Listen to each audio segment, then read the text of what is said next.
So hi, it's so nice to see you twice in 1 week and then again next week. Just so you all know, Dr. Simmons is not really available at the moment. So if you have any needs for her, please contact me or Professor Osborne directly. So we'll be able to let her know if there's something specific to her or if there's any questions that we can answer for you. So this should be very quick. There should be, I mean, really, there will be no stress with this meeting coming up. So you all will meet with the accreditors on Friday at 9:30.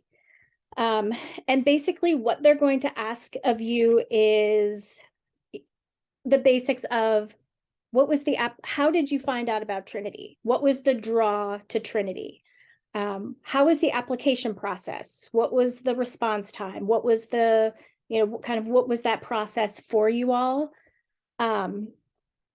They will potentially ask you about kind of the progression of your classes. So, as you're in your first semester, we're really working on those foundational skills. We're introducing a lot of more basic topics. And then as you move into your second semester, we're starting to build on that knowledge and starting to create and develop your competence and your confidence.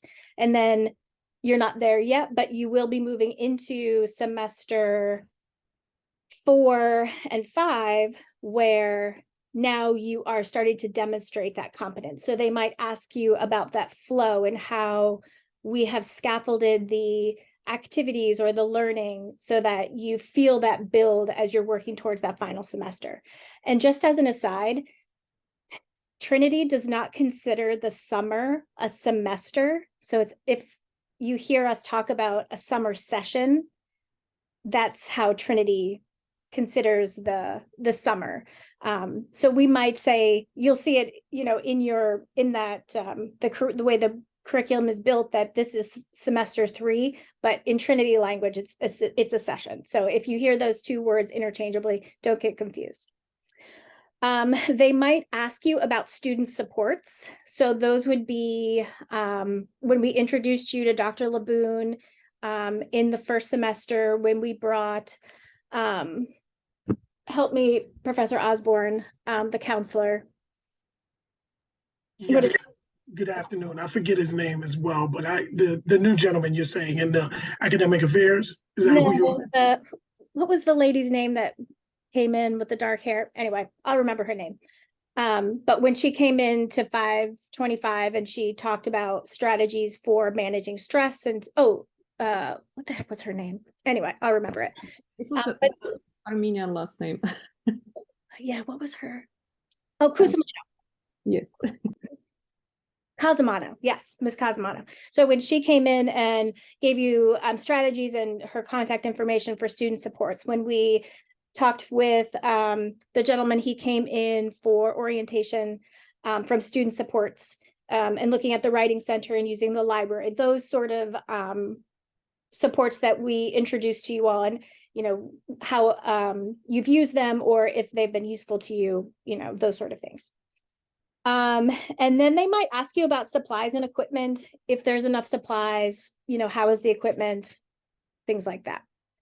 So it shouldn't be, it really is, they're so nice. They're really looking at how we're doing as a program, and then how we can, what we're doing well, and then how we can, big picture, make improvements to be an even better program.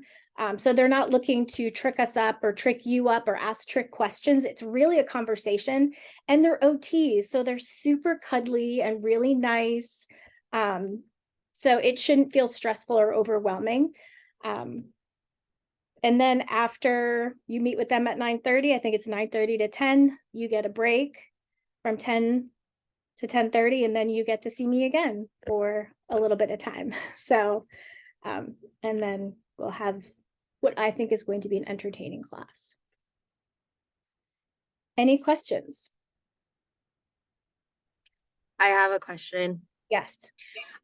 When they ask us questions, is it going to be like one-on-one type of questions, or is it just like a group thing and they'll be like, all right, guys, how do you feel about the flow of the curriculum? And then are we just Yes. raising our hands?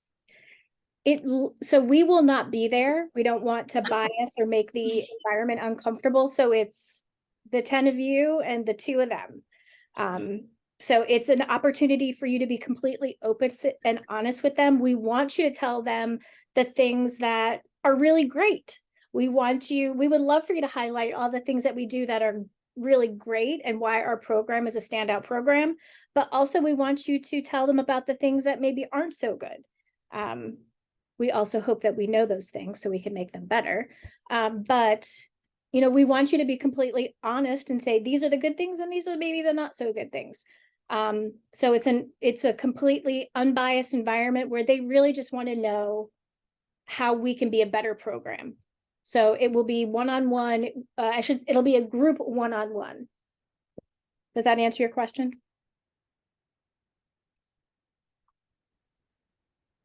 Any other questions, thoughts? Do we have to come dressed in any type of attire or just Just your lab clothes. Yeah, whatever, your comfy lab clothes. Okay. Yeah. And then do we only come in Friday, or is it both Friday and Saturday? Just Friday. Okay. Yep. Thursday is, they meet with us a lot. They meet with our alum. They meet with the field work, the students that are on field work currently, our alum, and then the field work educators and the employers of our students, right? And then they meet with y'all on Friday at 9:30. And then they do their reports and they read it to us on Saturday and tell us how we did. And we then meet on Friday at Peyton. you will meet, 202, room 202. Thank you. I will send out an email also or an announcement on Monday just to remind you which room to be in. But we'll be in 202, I think, on Friday.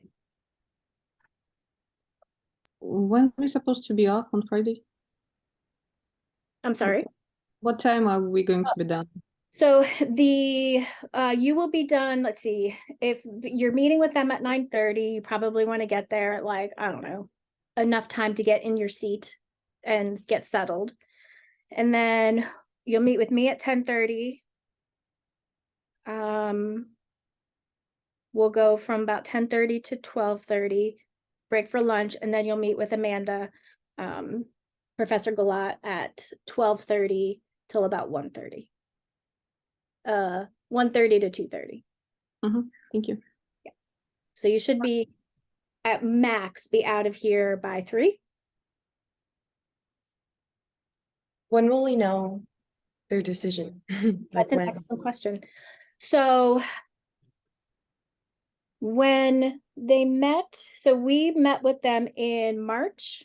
Middle of March. Middle of March for the OTAB, their initial accreditation. So what the difference between what happened with the OTAB program and what's happening with ours is the OTAB program was a new baby program. So they were getting their initial accreditation. We are getting reaccredited because we're already accredited. So now they're looking at, you had this baby program, how have you made it outstanding? Or, what have you done to make it a really great program?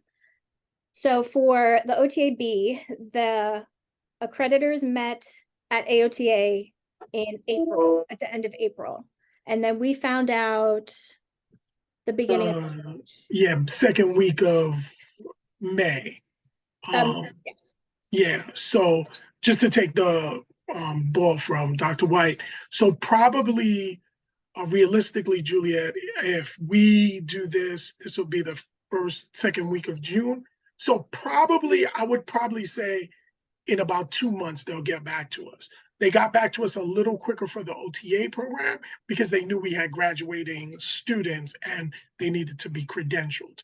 But since we don't have anybody like technically quote unquote graduating and also it being the summer, I would probably guesstimate like about 2 months. So probably when we come back to campus, in the fall, we should have an answer or be getting an answer around that time. Because there is still a process, even though they meet with us, meaning everyone that Dr. White said, not just the faculty, but the community supporters, the fieldwork educators, the employers, your group, the president, the provost, then it still goes to their council, ACOTE's council, for review again. And again, realistically, with it being the summer, they don't have a lot of accreditations planned for the summer, but it's the summer, so it probably not everybody's there, so they don't have the same quality of meetings. So realistically, probably August to September, we'll hear back from them. But they usually give us a good response. We know like probably a good 80%, as Dr. White said, on Saturday when they leave, but we don't get the official until about 2 months later. And the other thing that they don't let us know is the timeline for accreditation. So for the OTA program, I think the minimum we could have gotten was 3-year accreditation, and the max, because it's a new program. I don't know. She just is asking if everyone's in the waiting room, but I don't know if that means she's stuck in the waiting room or. I don't see Okay. that. Okay. So the minimum would be 3 years and the maximum was 7 years because it was a baby program, and we got 7 years, which is amazing. So for an already accredited program, send up all your cross fingers, we're looking for 10 years, but that would be the thing that we would not know. So they would say you it's called the Rose, the reading of essay, I don't remember what it's called, but it's called the Rose. They'll tell us these are the things that are outstanding, these are the areas where we think you need to improve, and then if it's areas that are what they call non-compliance, which would be, I can't even give you an example off the top of my head, but they would give us a time frame where we would then fix whatever this non-compliant thing would be. Based on our program, we don't see any areas of non-compliance because we have done we stay on top of things and we make sure our program runs fairly well oiled. So those would be the things that they would tell us at the Rose. And then if there are areas that are of concern, then they would make sure that we have a time frame where we have to fix it. So they really want us to be an accredited program. They're not looking to remove our accreditation. They're looking to just, for lack of a better term, rip any Band-Aids off, see what's underneath it, and then, fix whatever, if there's anything that needs fixing. Has anyone ever been through, like, I don't know, Dominique, a JACO accreditation? Jake, like the Joint Commission. So if you're working a hospital, it's kind of the same thing where they go through and they look in all the nooks and crannies and see if there's any dust. And then, they're like, you need to clean this thing up. And then they give you your accreditation and you keep going. So we're hoping for 10 years is what we're hoping for. So does that answer that question?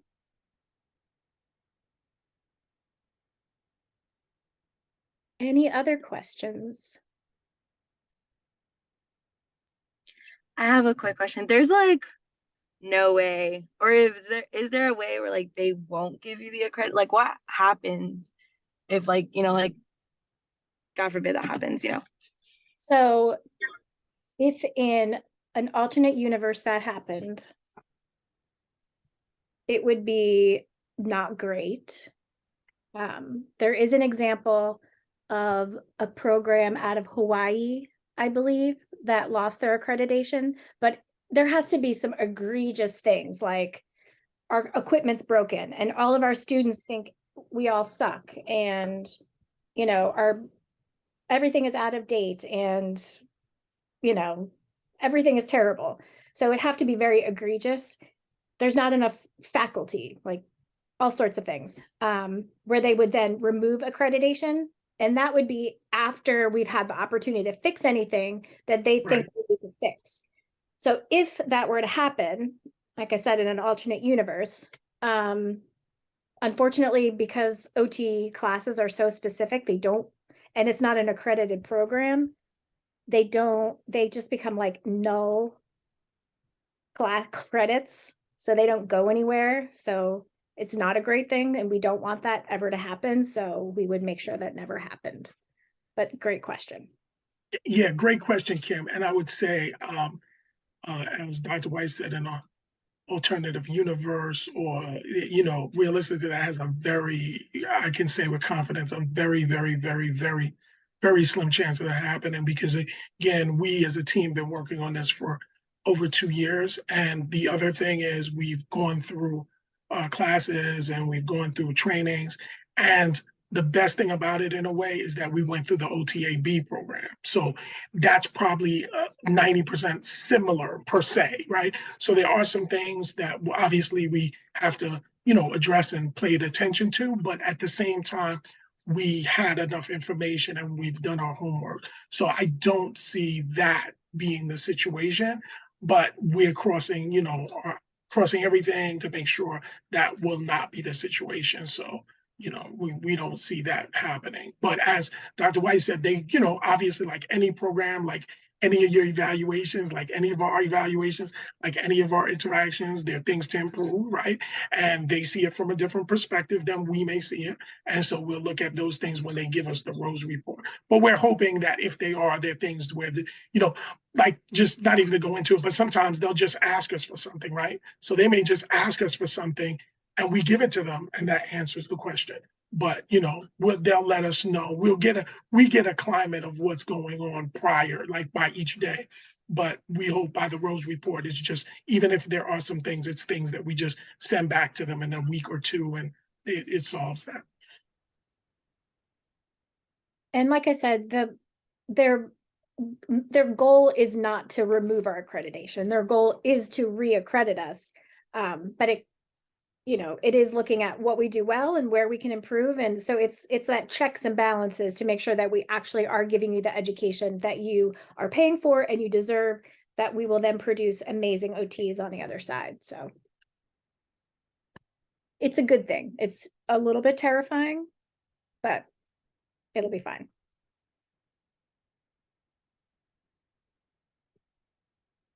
Any other questions?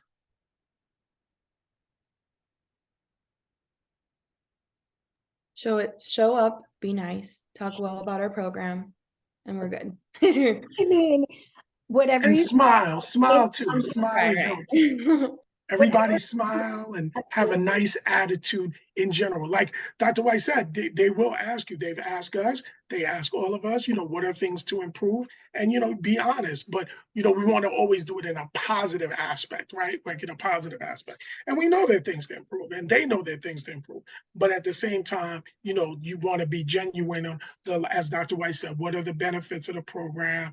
Do you feel like you're supported? Do you feel like you can come to faculty and staff? And not just us. Remember, as Dr. White said, student services, the library, don't forget about health and wellness. I know for many of you, because you come in the hybrid program, so you're not always on campus, but can you call them? Can you email them? Can you get in contact with them? So they're looking at all this, not just the OT program, but Trinity as well, how they support you. So, don't just think of, obviously primarily it's OT, but if there are things that Trinity does as well, that counts, because we're in Trinity. Our program is in Trinity University.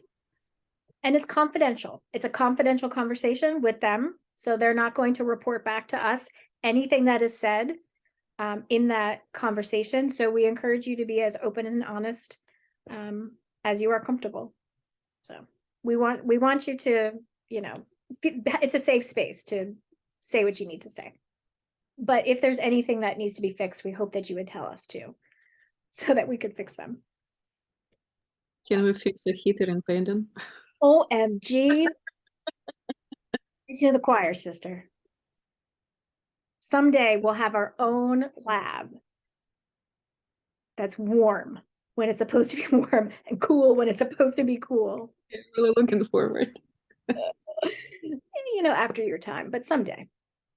I think this semester was your last semester in paid and full time. So now, or in Kuvali, so now you'll be in Paden full-time.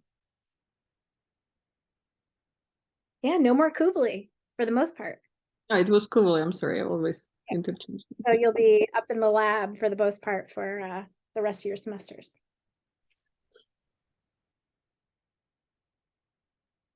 What else? What else? Are we gonna get, are you guys giving us breakfast?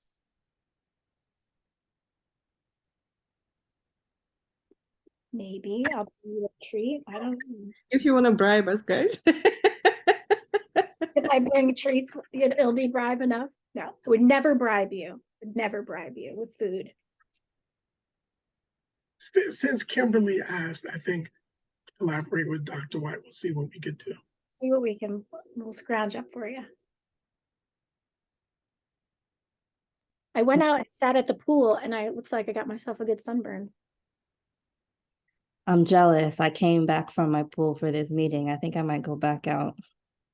So my best girlfriend lives on the corner and she has a stock tank pool. So if you all like Instagram stock tank pools, it's just a big round, just basically an adult wading pool. So that's what we did.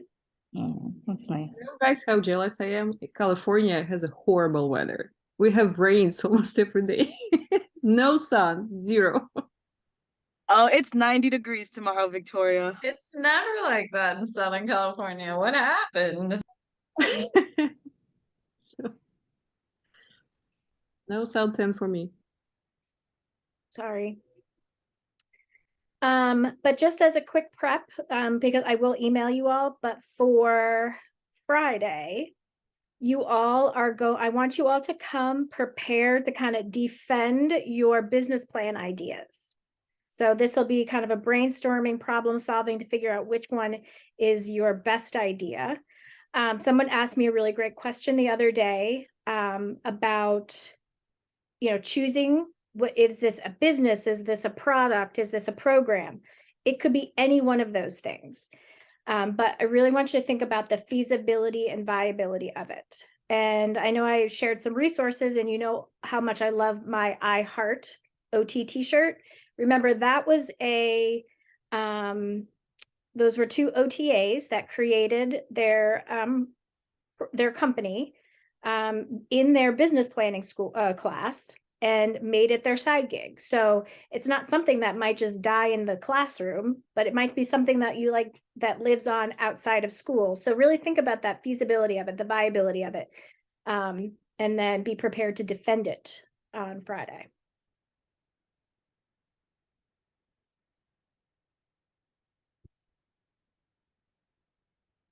Anything else? Well, if you think of anything, let me know. If you have anything for Dr. Simmons, you can email her, but make sure you CC myself or Professor Osborne because we might be able to answer your question faster or get back to you a little bit sooner than she is able to at this time. And otherwise, we'll see you next week. And I'll send you this recording. Hiya.